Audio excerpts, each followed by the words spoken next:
누군가 부탁을 합니다.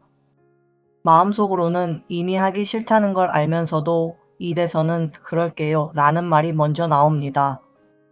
결국 오늘 하루도 내 계획이 아니라 상대의 부탁대로 흘러갑니다. 그리고 정작 내가 힘들다고 말했을 때 돌아오는 반응은 생각보다 차갑습니다. 이상한 일입니다. 나는 다른 사람의 표정 하나, 말투 하나까지도 이렇게 신경 쓰는데 왜 아무도 내 마음은 그만큼 신경 써주지 않는 걸까요? 그런데 심리학적으로 보면 사람에게 잘 휘둘리는 사람과 그렇지 않은 사람의 차이는 성격이 세고 약한 데 있지 않습니다. 말을 잘하고 못하고의 문제도 아닙니다. 그들에게는 한 가지 공통점이 있습니다. 바로 절대 하지 않는 행동이 있다는 것입니다. 지금부터 그 5가지를 하나씩 짚어보려고 합니다. 그럼 첫 번째부터 시작하겠습니다.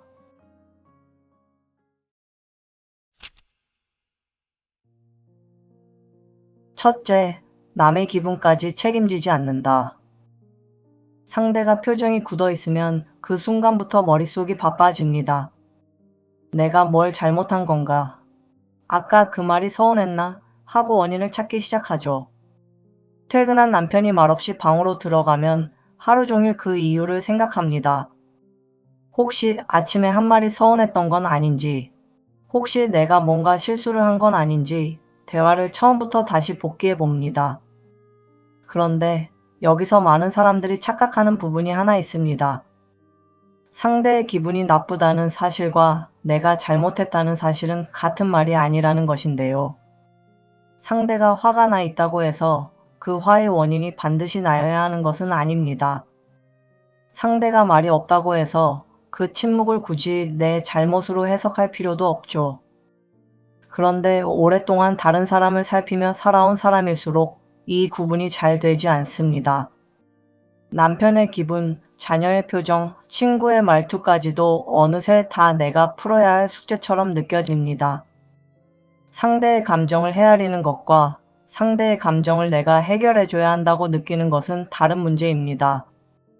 앞의 것은 공감이고 뒤의 것은 부담입니다. 그리고 이 부담은 시간이 지날수록 나를 지치게 만듭니다.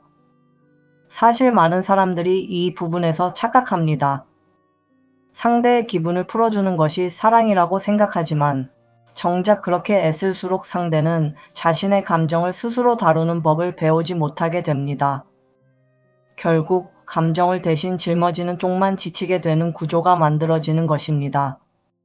사람에게 잘 휘둘리지 않는 사람들은 상대의 감정과 자신의 책임을 분리할 줄 압니다. 상대가 기분이 좋지 않을 수는 있습니다. 하지만 그 기분을 반드시 내가 풀어줘야 하는 것은 아닙니다. 그렇다면 지금 내가 붙잡고 있는 감정 중에 정말로 내 책임인 것은 몇 개나 될까요? 곰곰이 헤아려 보면 생각보다 그 수가 많지 않다는 것을 알게 됩니다. 내 것이 아닌 감정까지 껴안고 있었을 뿐인 것입니다. 둘째, 억지로 좋은 사람이 되지 않는다. 부탁을 받으면 거절하기도 전에 먼저 걱정이 시작됩니다. 이걸 거절하면 나를 나쁘게 보지 않을까 하는 생각이죠. 친구가 갑자기 큰 부탁을 해옵니다. 마음속으로는 이미 힘들다는 걸 알면서도 그래, 해줄게 라는 말이 먼저 나갑니다. 그리고 집에 돌아오는 길에야 왜 거절하지 못했을까 스스로에게 묻습니다. 보통은 이 이유를 미움받고 싶지 않아서라고 생각합니다. 그런데 사실 많은 사람들이 이 부분에서 착각합니다. 거절하지 못하는 사람은 상대를 실망시키는 것이 두려운 게 아닐 때가 많습니다. 더 정확히는 거절한 뒤에 벌어질 상대의 반응을 내가 감당할 수 있을지 그 판단 자체를 믿지 못하는 것입니다. 상대가 서운해하면 어쩌지 라는 걱정 뒤에는 그 서운함을 내가 잘 다룰 수 있을까 라는 더 오래된 불안이 있습니다. 즉, 문제는 상대를 못 믿는 것이 아니라 나 자신의 판단을 못 믿는 것에 더 가깝습니다. 그래서 거절 앞에서 유독 작아지는 사람일수록 사실은 자신의 결정에 확신을 가져본 경험이 적은 경우가 많습니다.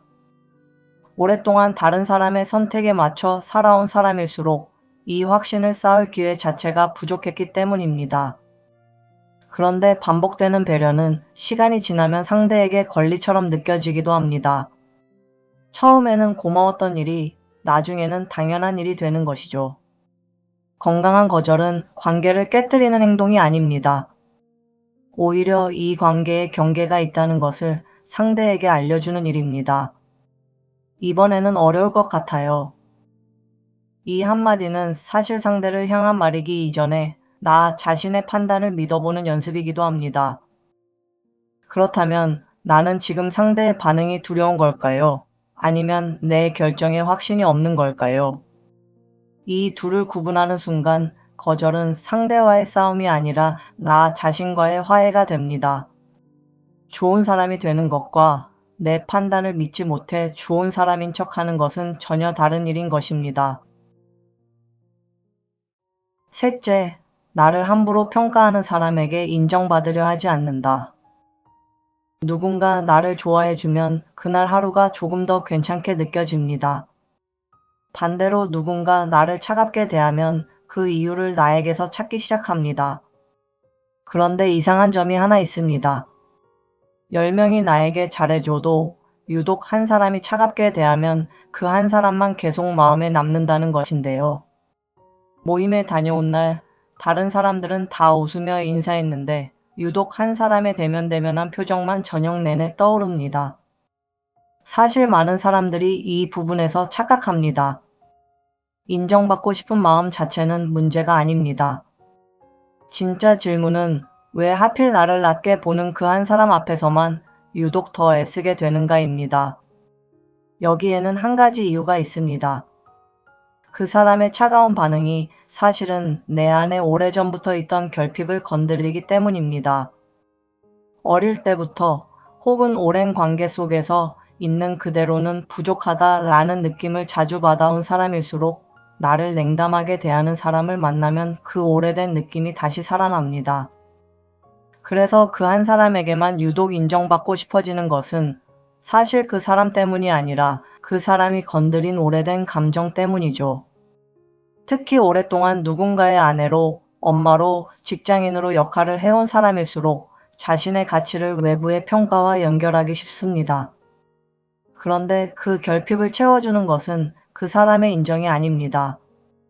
내가 나를 어떻게 바라보는가입니다. 여기서 필요한 질문은 이것입니다. 저 사람이 나를 어떻게 생각하는가가 아니라 나는 나를 어떤 사람이라고 생각하는가입니다. 자존감은 다른 사람의 칭찬을 많이 받는다고 채워지는 것이 아닙니다. 다른 사람의 평가와 나의 가치를 분리할 수 있을 때 비로소 흔들리지 않게 됩니다. 그렇다면 저 사람의 차가운 반응이 정말 나를 향한 것일까요? 아니면 내 오래된 감정이 반응하고 있는 것일까요? 이 질문 하나만으로도 그 사람의 표정 하나에 하루를 다 내어주는 일이 줄어듭니다. 넷째, 모든 관계를 붙잡지 않는다. 예전에는 친구가 조금 멀어지는 것도 큰 상실처럼 느껴졌습니다. 그런데 나이가 들면서 관계도 자연스럽게 달라질 수 있다는 것을 조금씩 받아들이게 됩니다. 그런데 여전히 붙잡고 있는 관계들이 있습니다. 내가 계속 먼저 연락해야 유지되는 관계. 내가 계속 먼저 사과해야 유지되는 관계. 내가 계속 참아야만 유지되는 관계. 오랜만에 만난 자리에서도 대화는 늘 상대의 이야기로만 채워집니다. 내 이야기를 꺼낼 틈도 없이 시간이 지나가고 헤어지고 나면 이상하게 마음 한구석이 헛헛합니다. 아마 이 부분에서 내 이야기인데 하고 느끼시는 분도 계실 겁니다. 이런 관계는 겉으로는 유지되고 있는 것처럼 보여도 실제로는 나를 조금씩 지치게 만듭니다. 관계에도 상호성이 필요합니다. 한쪽만 계속 애쓰는 관계는 시간이 지날수록 균형을 잃습니다. 여기서 오해하지 말아야 할 것이 있습니다. 이 이야기는 관계를 다 끊어내라는 뜻이 아닙니다. 거리를 조절하고 관계를 다시 정의하고 기대치를 조금 내려놓는 것에 가깝습니다. 연락의 빈도를 줄이거나 마음을 다 쏟지 않고 적당한 거리를 두는 것만으로도 충분할 때가 있습니다. 인생의 어느 시점부터는 많은 사람보다 더 중요한 것이 생깁니다. 함께 있어도 나를 잃지 않는 사람, 그런 사람이 곁에 있는지가 더 중요해집니다. 그렇다면 지금 내가 온 힘을 다해 붙잡고 있는 관계는 정말 나를 지키면서도 유지할 수 있는 관계일까요? 아니면 나를 조금씩 갉아먹으면서도 놓기가 두려워 붙잡고 있는 것일까요? 관계를 지키는 것과 나를 잃어가며 관계에 매달리는 것은 결국 다른 이야기인 것입니다. 다섯째, 내 선택을 변명하지 않는다. 오랫동안 다니던 모임을 그만두기로 했습니다. 요즘 좀 지쳐서요 라고 한마디만 하면 되는데 이상하게 그 말 하나로 끝나지 않습니다. 일도 바빠지고 집안일도 많아지고 예전만큼 시간이 안 나서요. 같은 이유를 자꾸 덧붙이게 되죠. 한 번으로 끝나면 좋을 텐데 상대가 조금이라도 이해하지 못하는 표정을 지으면 이유를 하나 더 보태게 됩니다. 그러다 보면 정작 처음에 하려던 말은 흐려지고 변명만 길어지는 순간이 옵니다. 보통은 이 모습을 상대를 설득하려는 것이라고 생각합니다. 그런데 자세히 들여다보면 진짜 이유는 조금 다릅니다. 설명이 길어지는 사람은 사실 상대를 설득하고 있는 것이 아닙니다. 자기 자신을 설득하고 있는 것에 더 가깝습니다. 이 선택이 정말 괜찮은 걸까? 라는 의심이 마음 한쪽에 있기 때문에 그 의심을 잠재우려고 말을 계속 보태는 것입니다. 상대의 표정이 풀리지 않으면 설명을 하나 더 추가하는 것이 아니라 사실은 나 자신에게 이래도 되는 거겠지 라며 한 번 더 묻고 있는 셈입니다. 그런데 설명을 많이 할수록 상대에게는 오히려 내 결정을 다시 평가할 여지가 생깁니다. 갑자기 왜 그래? 그동안 잘 다녔잖아. 조금만 더 버텨보는 게 어때? 같은 말에 흔들리기 시작하는 것도 이 지점부터입니다. 사람에게 잘 휘둘리지 않는 사람들은 요즘 좀 지쳐서요 라는 한마디로도 충분하다는 것을 압니다. 그 이유는 상대를 설득할 필요가 없어서가 아니라 이미 자기 자신을 설득할 필요가 없기 때문입니다. 즉, 선택 앞에서 흔들리지 않는 사람은 말을 잘하는 사람이 아니라 스스로에게 되묻지 않아도 되는 사람입니다. 그렇다면 나는 지금 상대를 이해시키려는 걸까요? 아니면 나 자신을 다시 설득하고 있는 걸까요? 이 차이를 알아차리는 순간부터 말은 짧아지고 마음은 오히려 가벼워집니다. 내 선택을 정당하게 만드는 것은 상대의 납득이 아니라 나 자신인 것입니다. 돌아보면 이 5가지의 시작에는 언제나 같은 마음이 있었습니다. 내 마음보다 상대의 마음을 먼저 살피던 마음이죠. 그래서 오늘부터 그 흐름을 끊어 볼 3가지 질문을 남겨보려고 합니다. 첫째, 이 감정은 정말 내 것일까요? 상대의 기분이 좋지 않을 때 그 감정까지 반드시 내가 풀어줘야 하는 것은 아닐 수 있습니다. 그 감정을 대신 짊어질수록 상대는 자신의 감정을 스스로 다루는 법을 배우지 못하고 지치는 쪽은 결국 나 혼자가 됩니다. 둘째, 지금 나는 좋은 사람이 되고 싶은 걸까요? 미움받기가 두려운 걸까요? 사실 이 질문의 뿌리는 상대가 아니라 나 자신에게 있을 때가 많습니다. 상대를 못 믿어서가 아니라 내 판단을 믿지 못해서 거절 대신 좋은 사람인 척을 선택하는 것입니다. 셋째, 이 관계 안에서 나는 여전히 나로 있을까요? 내가 계속 먼저 연락하고 참고 맞춰줘야만 유지되는 관계라면 그건 관계가 살아있는 것이 아니라 나 혼자 붙잡고 있는 것일 수 있습니다. 관계를 지키는 것과 놓는 것이 두려워 매달리는 것은 다른 이야기입니다. 이 3가지 질문을 스스로에게 자주 건네다 보면 예전이라면 그냥 넘어갔을 순간에도 한 번쯤 멈춰서서 나를 먼저 살피게 될 것입니다. 오늘 이야기를 마치기 전에 마지막으로 나누고 싶은 말이 하나 있습니다. 제가 최근에 본 글 중에 유독 마음에 남았던 내용입니다. 모델 겸 방송인 주우재님의 거절에 대한 이야기인데요. 부탁이라는 것은 원래 들어줄지 말지를 고를 수 있는 일이라고 합니다. 처음부터 두 가지 선택지가 함께 놓여 있는 것이죠. 그러니 거절할 권리는 나에게 있고 그것은 정당한 선택이지 죄가 아니라는 것입니다. 그리고 주우재님은 거절을 해야 할 때 변명을 덧붙이지 않고 단호하게 말한다고 합니다. 미안하지만 못하겠어요. 이번에는 어려울 것 같습니다. 절대 웃지 않으면서 짧고 확실하게 말이죠. 물론 거절을 하면 상대가 실망하거나 서운해할 수는 있습니다. 그러나 그 마음은 부탁을 건넨 상대가 감당해야 할 몫이지 내 잘못이 아닙니다. 그래서 내 기준을 먼저 세우는 것이 중요하다고 말했습니다. 들어줄 것은 확실히 들어주고 거절할 것은 분명하게 거절하는 것. 그것이 결국 나와 상대 모두를 위한 길이라는 것입니다.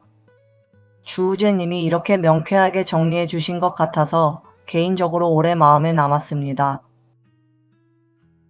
여러분도 이제는 조금 달라져도 됩니다. 이기적으로 살자는 이야기가 아닙니다.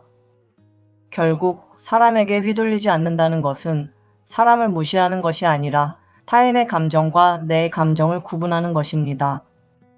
오늘부터는 남의 마음을 살피느라 내 마음을 멀리하는 일이 없길 진심으로 바라겠습니다. 이 영상이 도움이 되셨다면 구독과 좋아요로 응원해주세요. 여러분의 그 응원 하나하나가 더 좋은 영상을 만드는 데 큰 힘이 됩니다. 당신의 행복한 삶을 위해 공감본부가 함께합니다. 감사합니다.